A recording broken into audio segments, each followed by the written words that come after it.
Now, for the future. I'm not pessimistic. For one thing, I always believe in imagining what the alternative would have been. And I can assure you, if the election had turned out differently 4 weeks ago, you wouldn't be happy either. The discussion would be which compromises and which sellouts are going to be first on the table. And ultimately, I think it would have been an unfortunate endorsement of a failed strategy. Because if John McCain had won, I think it would largely have been out of fear of Barack Obama and nothing else. Because let's face it, you could not get a lower consumer confidence index than the number that occurred on Election Day. You could not get a stock market that was more turbulent. You could not get a credit crisis this dramatic. And if John McCain had won, I think would also have, lulled us into a sense of false satisfaction, because John McCain's campaign, and in fact John McCain's political career, stands in direct contrast to all of the lessons that Morton teaches about grassroots politics and the importance of bringing up the base and sticking with your base and making volunteers and local activism the focal point of a campaign. John McCain was all about Washington. It was a good strategy for him, but unfortunately it didn't put down very strong roots for the conservative movement or for the causes that he espoused.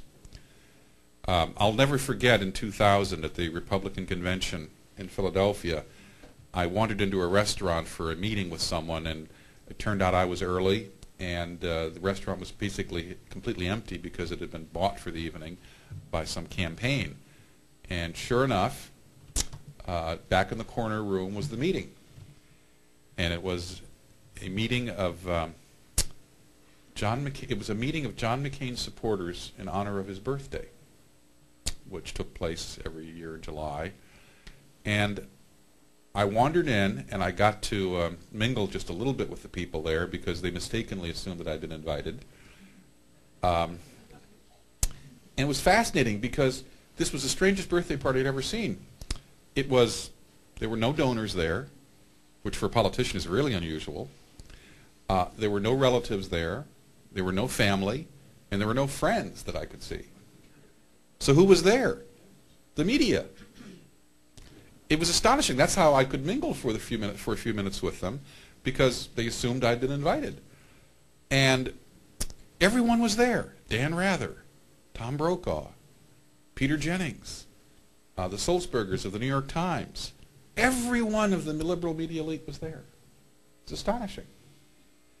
And I'll never forget walking up to Peter Jennings and saying, "This is a very strange gathering. It's to honor John McCain's birthday, and doesn't seem to be anyone here from his family or his close associates. What exactly is the purpose of this meeting?" And Peter Jennings, who unfortunately has left us now, was a good journalist, but a man of absolutely deadpan expression, no sense of humor whatsoever. And he looked at me with a complete earnestness and said, "Well, this is the first meeting of the John McCain Precinct Organization." In other words, I had run into his base. Now, I think I knew, and I suspect you knew, that the base was perhaps not the strongest reed to lean on. And sure enough, what happened with John McCain's base in this election? It evaporated. It found a new love, Barack Obama. Oh, the fickle media. Oh, the fickle media.